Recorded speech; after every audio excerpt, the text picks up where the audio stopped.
سپاہی مقبول حسین کی زبان سے نکلے ہوئے الفاظ دشمنوں کے ذہنوں پر ہتھوڑوں کی طرح لگتے ہیں۔ آخر انہوں نے اس زبان سے بدلہ لینے کا فیصلہ کر لیا۔ انہوں نے سپاہی مقبول حسین کی زبان کاٹ دی اور اسے پھر 4x4 کی اندھیری کوٹھڑی میں ڈال کر مکفل کر دیا۔ سپاہی مقبول حسین 1965 سے لے کر 2005 تک اپنی زندگی کے بہترین 40 سال اس کوٹھڑی میں گزار دیے۔ ستمبر 2005 کو واگا بارڈر کے راستے بھارتی حکام نے قیدیوں کا ایک گروپ پاکستانی حکام کے حوالے کیا۔ اس گروپ میں مختلف نوعیت کے قیدی تھے۔ ان کے ہاتھوں میں گٹھڑیوں کی شکل میں کچھ سامان تھا جو شاید ان کے کپڑے وغیرہ تھے، لیکن اس گروپ میں 60-65 سالہ ایک ایسا پاکستانی بھی شامل تھا جس کے ہاتھوں میں کوئی گٹھڑی نہ تھی۔ جسم پر ہڈیوں اور ان ہڈیوں کے ساتھ چمٹی ہوئی اس کی کھال کے علاوہ گوشت کا کوئی نام نہیں تھا، اور جسم سے اس طرح مڑا ہوا تھا جیسے پتنگ کی اوپر والی کان مڑی ہوئی ہوتی ہے۔ خود رو جھاڑیوں کی طرح سر کے بے ترتیب بال، جنہیں دیکھ کر محسوس ہوتا تھا کہ طویل عرصے تک ان بالوں نے تیل یا کنگھی کی شکل تک نہیں دیکھی ہوگی، اور دکھ کی بات کہ پاکستان داخل ہونے والے اس قیدی کی زبان بھی کٹی ہوئی تھی۔ لیکن ان سارے مصائب کے باوجود اس قیدی میں ایک چیز بڑی مختلف تھی، اور وہ تھی ان کی آنکھیں، جن میں ایک عجیب سی چمک تھی۔ پاکستانی حکام کی طرف سے ابتدائی کارروائی کے بعد ان سارے قیدیوں کو فارغ کر دیا گیا۔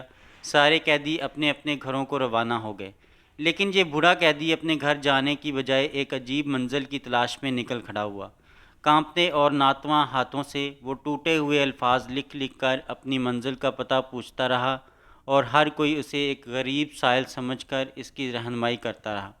اور یوں 2005 میں یہ بوڑھا شخص پاکستان آرمی کی آزاد کشمیر ریجمنٹ تک پہنچ گیا۔ وہاں پہنچ کر اس نے ایک عجیب دعویٰ کر دیا۔ اس دعوے کے پیش نظر اس شخص کو ریجمنٹ کمانڈر کے سامنے پیش کر دیا۔ کمانڈر کے سامنے پیش ہوتے ہی نہ جانے اس بوڑھے ناتواں شخص میں کہاں سے اتنی طاقت آ گئی کہ اس نے ایک نوجوان فوجی کی طرح کمانڈر کو سیلوٹ کیا اور ایک کاغذ پر ٹوٹے ہوئے الفاظ میں لکھا: سپاہی مقبول حسین نمبر 335139 ڈیوٹی پر آ گیا ہے اور اپنے کمانڈر کے حکم کا منتظر ہے۔ کمانڈر کو کٹی ہوئی زبان کی اس لاغر، ناتواں اور بدحواس شخص کے اس دعوے نے چکرا کے رکھ دیا۔ کمانڈر کبھی اس تحریر کو دیکھتا اور کبھی اس بوڑھے شخص کو جس نے ابھی کچھ دیر پہلے ایک نوجوان فوجی کی طرح بھرپور سیلوٹ کیا تھا۔ کمانڈر کے حکم پر قیدی کے لکھے ہوئے نام اور نمبر کی مدد سے جب فوجی ریکارڈ کی پرانی فائلوں کی گرد جھاڑی گئی اور اس شخص کے رشتہ داروں کو ڈھونڈ کے لایا گیا، تو ایک دل دہلا دینے والی داستان سامنے آئی۔ اور یہ داستان جاننے کے بعد اب پھولوں، فیتوں اور سٹارز والے اس لاغر شخص کو سیلوٹ مار رہے تھے۔ اس شخص کا نام سپاہی مقبول حسین تھا۔ 1965 کی جنگ میں سپاہی مقبول حسین کیپٹن شیر کی قیادت میں دشمن کے علاقے میں اسلحہ کی ایک ڈپو کو تباہ کر کے واپس آ رہا تھا کہ دشمن سے جھڑپ ہو گئی۔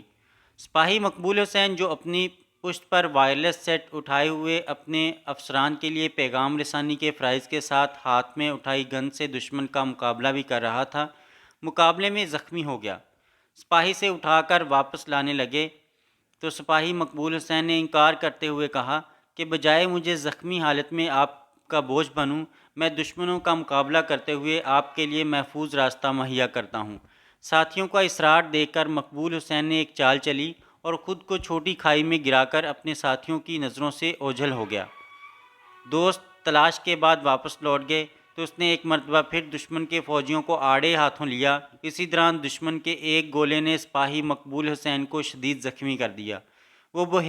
وہ بے ہوش ہو کر گر پڑا اور دشمن نے اسے گرفتار کر لیا۔ جنگ کے بادل چھٹے تو دونوں ملکوں کے درمیان قیدیوں کی فہرستوں کا تبادلہ ہوا تو بھارت نے کہیں بھی سپاہی مقبول حسین کا ذکر نہ کیا۔ اس لیے ہماری فوج نے بھی سپاہی مقبول حسین کو شہید تصور کر لیا۔ بہادر شہیدوں کی بنائی گئی ایک یادگار پر اس کا نام بھی کندہ کر دیا گیا۔ ادھر بھارتی فوج خوبصورت اور کڑیل جسم کے مالک سپاہی مقبول حسین کی زبان کھلوانے کے لیے اس پر ظلم کے پہاڑ توڑنے لگی۔ اسے 4x4 فٹ کے ایک پنجرہ نما کوٹھڑی میں قید کر دیا گیا، جہاں وہ نہ بیٹھ سکتا تھا نہ لیٹ سکتا تھا۔